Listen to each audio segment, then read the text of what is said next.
नमस्कार साथियों, स्वागत है आपका अपने YouTube चैनल आखिरी एग्जाम में। और हम लोग आज पढ़ने वाले हैं भाग 3 भारत में मौलिक अधिकार। भाग 3 में मौलिक अधिकार जो है अनुच्छेद 12 से 35 तक इनका प्रावधान किया गया है, जिन्हें मूल अधिकार कहते हैं। ये अमेरिका के संविधान जो अमेरिका का संविधान है उसमें वर्णित अधिकार पत्र से लिए गए हैं, जो 1971 से प्रभावित हैं। जो अमेरिका का संविधान है इसमें ये मौलिक अधिकार जो थे वहाँ के तृतीय राष्ट्रपति अब्राहम लिंकन जी द्वारा रखे गए थे। अब्राहम लिंकन जी एक बहुत ही निम्न परिवार से आते थे, जैसा कि आपको हम बता सकते हैं उनके बारे में कि उनके पास पढ़ने के लिए रोशनी की भी व्यवस्था नहीं थी। और वो एक बार अपने मित्र की एक किताब मांग के ले जाते हैं और वो उसमें भीग जाती है। वो पढ़ते हैं और वहीं चांदनी रात में अपने सिर के पास रखते हैं और वो उसमें भीग जाती है। तो उसको सुखाने के लिए वो चूल्हे के कोयले का प्रयोग से उसको सुखाते हैं और फिर रात भर पढ़ने के बाद पुनः दूसरे दिन अपने मित्र को देते हैं। तो उस व्यक्ति ने ये संविधान में अधिकार पत्र रखे थे, क्योंकि उसका मानना था कि जो जनता है उसको निम्न से निम्न व्यक्ति को ये अधिकार अपनी जीवन रक्षा के लिए कुछ अधिकार दिए गए। वही से भारतीय संविधान में ये मौलिक अधिकार लिए गए हैं, जिसका राजनीतिक लोकतंत्र के आदर्श को प्राप्त करना और आधिकारिक देशों के लोक व्यवस्था बनाए रखना और राज्य के कठोर नियमों के विरुद्ध नागरिकों को सुरक्षा प्रदान करना। मैंने आपको पहले भी बताया कि जो अब्राहम लिंकन थे उनका मानना था कि निम्न स्तर के व्यक्ति को ऊपर उठाना और समाज के मुख्य बिंदु से जोड़ना था। मूल अधिकार व्यक्ति के जीवन और स्वतंत्रता एवं अभिव्यक्ति के लिए आवश्यक है। इन्हें व्यक्ति में राज्य का कम से कम हस्तक्षेप हो। जैसे कोई भी व्यक्ति है उसको राज्य द्वारा सताया न जाए, उसके अधिकार उसकी सुरक्षा को सुरक्षित रखने के लिए मूल अधिकार का गठन किया गया है, भारतीय संविधान में स्थान दिया गया है। संविधान सभा के गठन की योजना प्रस्तुत करने वाले कैबिनेट मिशन ने 1946 द्वारा सुझाव दिया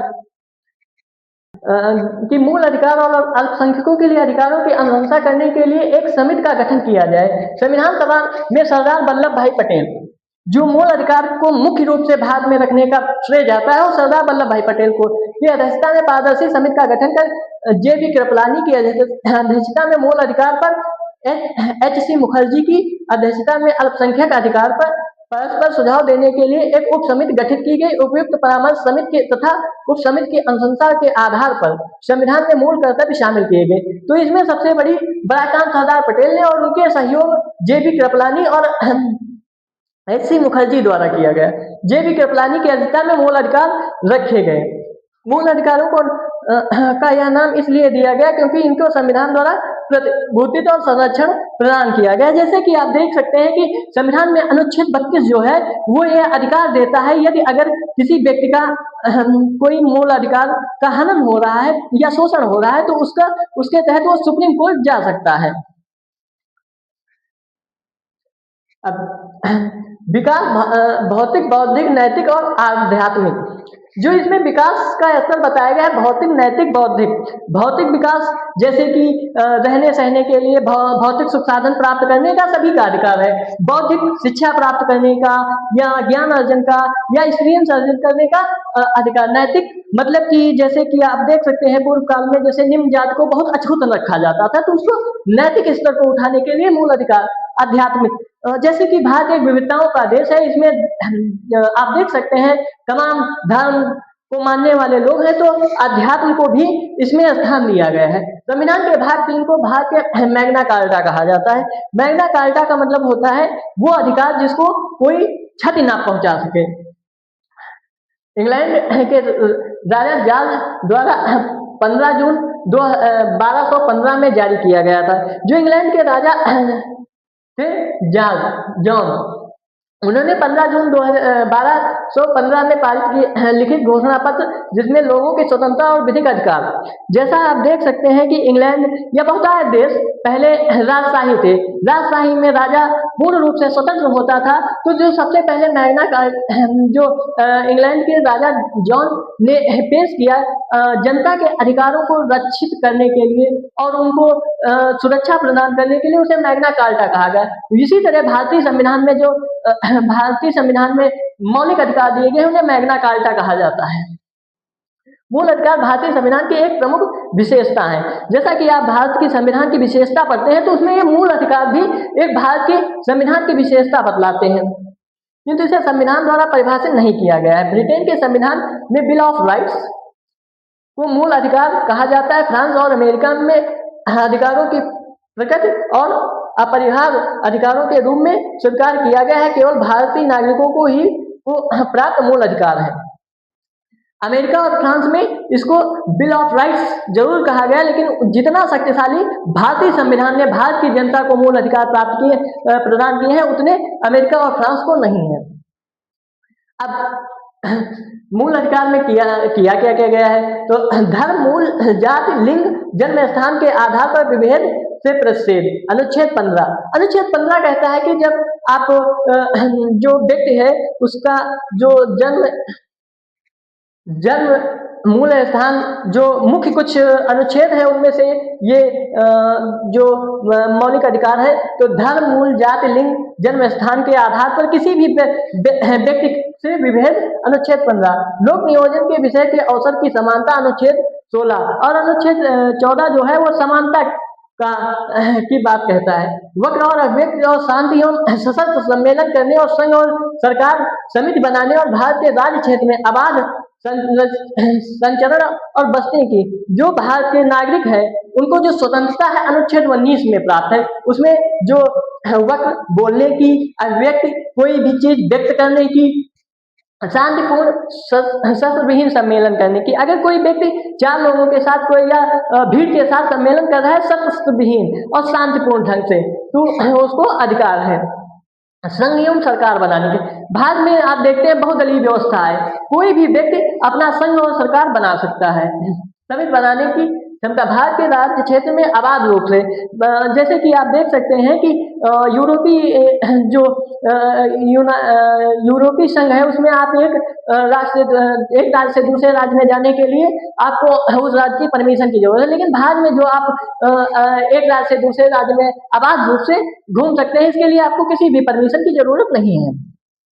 व्यापार की स्वतंत्रता, आप जो समाज के लिए आपको कोई भी घातक जो समाज के लिए या देश के लिए घातक व्यापार है उसको छोड़कर आप पूर्ण रूप से स्वतंत्र है कि आप भारत में कोई भी व्यापार कर सकते हैं।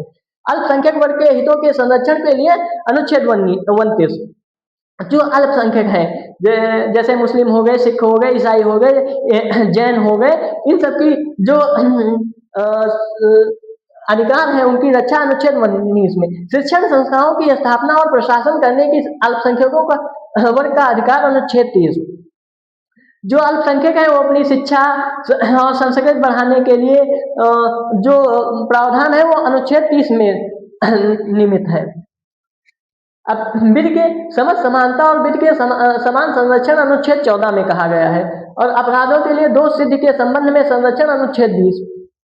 जैसे कि आप देख सकते हैं कि अपराधों के लिए दोष सिद्धि के संबंध में संरक्षण, जैसे आपको कोई मान लीजिए आप पे कोई झूठा केस या कुछ लगा देता है और आपको पुलिस पकड़ के ले जाती है तो पुलिस को ये जो है आपका जो अनुच्छेद 20 है इसमें प्रावधान किया गया है कि इसमें दोष सिद्धि जब तक आप दोषी सिद्ध नहीं हो जाते तब तक के लिए आपको अनुच्छेद 20 संरक्षण देता है।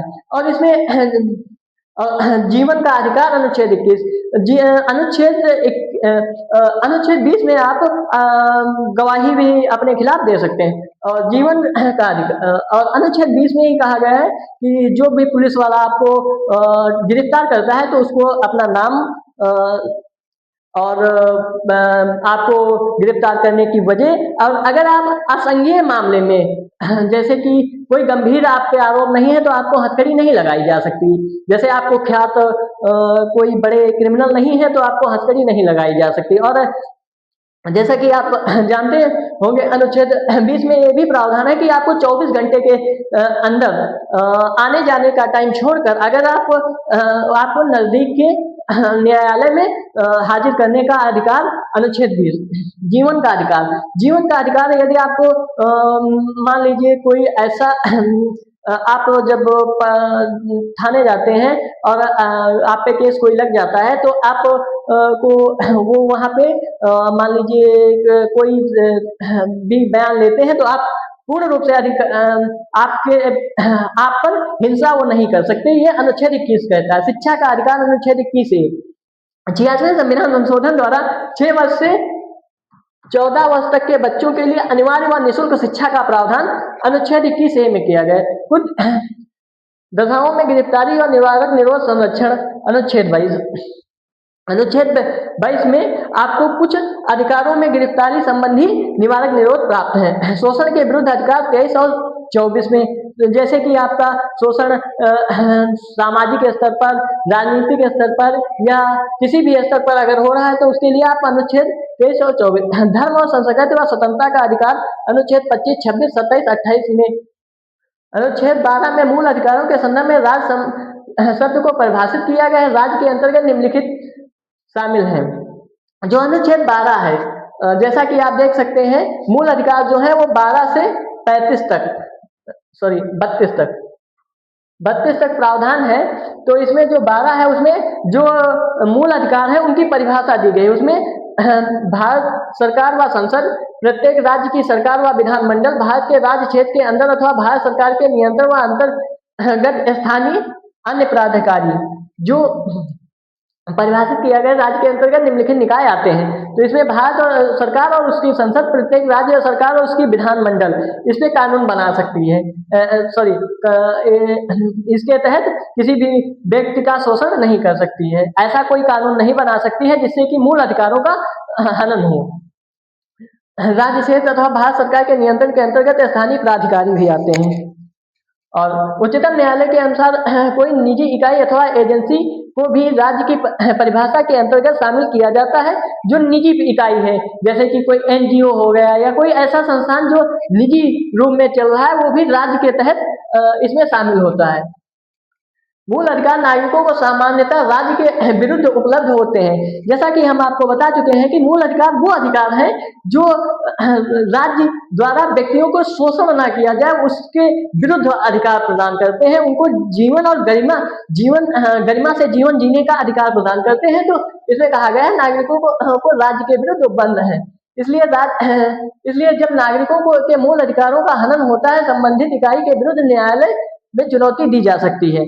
तो अनुच्छेद 32 ये अधिकार देता है कि आप के अगर मौलिक अधिकारों का हनन हो रहा है तो आप न्यायालय जा सकते हैं। मूल अधिकार इसलिए मौलिक अधिकार कहलाते हैं क्योंकि इनके हनन की दशा में सीधे उच्च न्यायालय अनुच्छेद 226 के अंतर्गत एवं उच्चतम न्यायालय अनुच्छेद 32 के अंतर्गत। अगर आप राज्य के उच्च न्यायालय जाते हैं तो आपको अनुच्छेद 226 के तहत, और अगर आप सर्वोच्च न्यायालय जाते हैं तो अनुच्छेद 32 के तहत अपील कर सकते हैं और इस पर तुरंत कार्रवाई होगी। अनुच्छेद 13 मूल अधिकारों से असंगत तथा परिकरण करने वाली विधि। अनुच्छेद 13 में संविधान के लागू होने से पहले से भारत के राज्य क्षेत्र में लागू किसी भी संवैधानिक विधि या मूल अधिकार के मध्य यदि टकराव उत्पन्न होता है तो मूल अधिकार को प्राथमिकता दी जाएगी। यदि कोई ऐसी विधि बनाई जाती है जो संविधान लगने से पूर्व भी कि जो भारत के व्यक्तियों को प्राप्त मूल अधिकार है उनका शोषण करती है, तो उस समय भारत के जो मूल अधिकार है उनको ज्यादा प्राथमिकता दी जाएगी।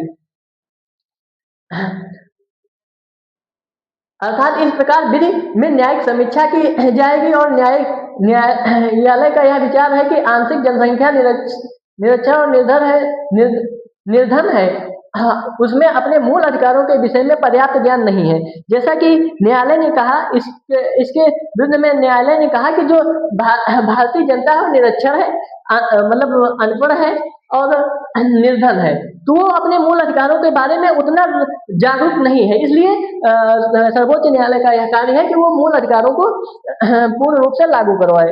अनुच्छेद 13(2) सरकार द्वारा ऐसा किसी भी विधि का निर्माण नहीं किया जाएगा जिससे मूल अधिकारों को छीन लिया जाए। तो हम आपको पहले भी बता देते हैं कि मूल अधिकार और अनुच्छेद 32 यह प्रावधान करता है कि यदि अगर कोई सरकार कोई ऐसा कानून बनाती है जिससे कि मूल अधिकारों को खतरा हो तो वो स्वतः ही समाप्त माना जाता है या सुप्रीम कोर्ट उसे समाप्त कर सकता है।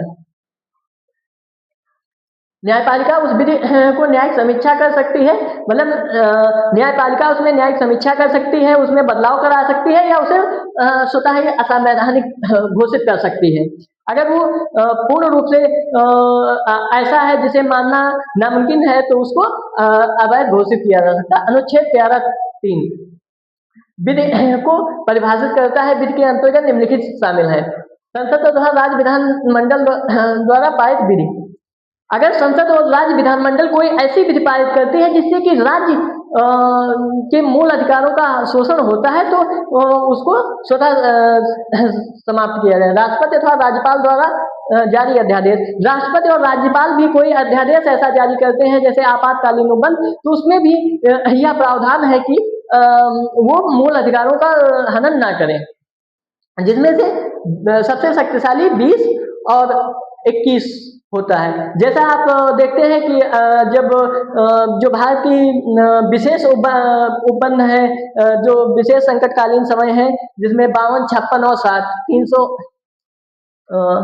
52, 356 और 360 वित्तीय आपातकाल, विदेशी आक्रमण और आंतरिक अशांति, तो इसके साथ भी 2 अनुच्छेद और लगते हैं, 358 और 358 जिस समय लगता है उस समय केवल अनुच्छेद 19 स्थगित होता है। आप वक्त की स्वतंत्रता नहीं, आपकी स्वतंत्रताएं कुछ सीमित होती है, लेकिन 358 जिस समय आपका 359 लगता है उस समय संपूर्ण अनुच्छेद प्रभावहीन हो जाते हैं, लेकिन अनुच्छेद 20 और 21 है ये तब भी पूर्ण रूप से लागू रहते हैं, जिसमें आपको अगर बंदी बनाया गया तो उसका कारण बताया जाएगा और उसको 24 घंटे के अंदर न्यायालय पहुंचाया जाएगा। और जो राष्ट्रपति शासन के टाइम लागू होता है, जिस समय ऐसी स्थिति आती है तो संपूर्ण शक्तियां केंद्र की राष्ट्रपति में निहित हो जाती हैं, या राज्य में कोई ऐसी समस्या आती है तो राज्यपाल में निहित हो जाती हैं। शासकीय आदेश, विधि और नियम विनिमय व अधिसूचना। कोई भी शासकीय आदेश या नियम या विधि या सूचना जो मूल अधिकारों को खंडित करती है उसे अवैध माना जाता है। विधि का बल रखने वाली रूढ़ियों या प्रथाएं, जैसे आप देखते हैं कि भारत में बहुत पुराने समय से सती प्रथा, दास प्रथाएं वगैरह वगैरह जो ऐसी प्रथाएं थी, छुआछूत, ऊंच नीच, ये जो प्रथाएं थी इनको मूल अधिकार द्वारा पूर्ण रूप से समाप्त करने के लिए विधि का बल रखने वाली रूढ़वादी प्रथाएं, इनको समाप्त करने का प्रावधान किया गया। अनुच्छेद 13(4) या उपबंध में 24वें संविधान संशोधन अधिनियम 1971 द्वारा जोड़ा गया कि जिसमें यह स्पष्ट किया गया कि अनुच्छेद 13 के उपबंध में अनुच्छेद 386 के अंतर्गत किए गए संविधान संशोधन पर लागू नहीं होगा। जैसा कि आप देख सकते हैं, जो संविधान का संशोधन करने का अधिकार है तो 368 के तहत है। जो भारतीय संसद है वो संविधान में 368 के तहत पूर्ण रूप से संशोधन कर सकती है, लेकिन यह उपबंध 24वें संविधान संशोधन द्वारा किया गया कि जो 368 के तहत मूल अधिकारों के विषय में भी अगर कोई संशोधन होता है, जैसे कि जो संपत्ति का अधिकार था उसको बाद में संशोधित करके जो मौलिक अधिकार था उसको कानूनी अधिकार 300A में रख दिया गया, उस पर यह लागू नहीं होगा। मूल अधिकार, अब कौन कौन सा मूल अधिकार है? समानता का अधिकार अनुच्छेद 14 से 18, स्वतंत्रता का अधिकार अनुच्छेद 20 से 22, शोषण के विरुद्ध अधिकार 23-24, धर्म की स्वतंत्रता का अधिकार अनुच्छेद 25 से 28 और संस्कृत व शिक्षा संबंधी अधिकार 29 और 30। और इसमें एक था संपत्ति का अधिकार 31, वो बाद में हटा दिया गया और उसके स्थान पर उसको कानूनी अधिकार के तहत 300A में रख दिया गया। और उसके बाद संवैधानिक उपचारों का अधिकार अनुच्छेद 32। अब इसी के साथ ये क्लास समाप्त होती है और मिलते हैं अगली वीडियो में और विस्तृत करते हैं चर्चा आपके साथ जो मौलिक अधिकार है उन पर। और अगर वीडियो अच्छी लगी तो like, share, comment, subscribe. Thank you.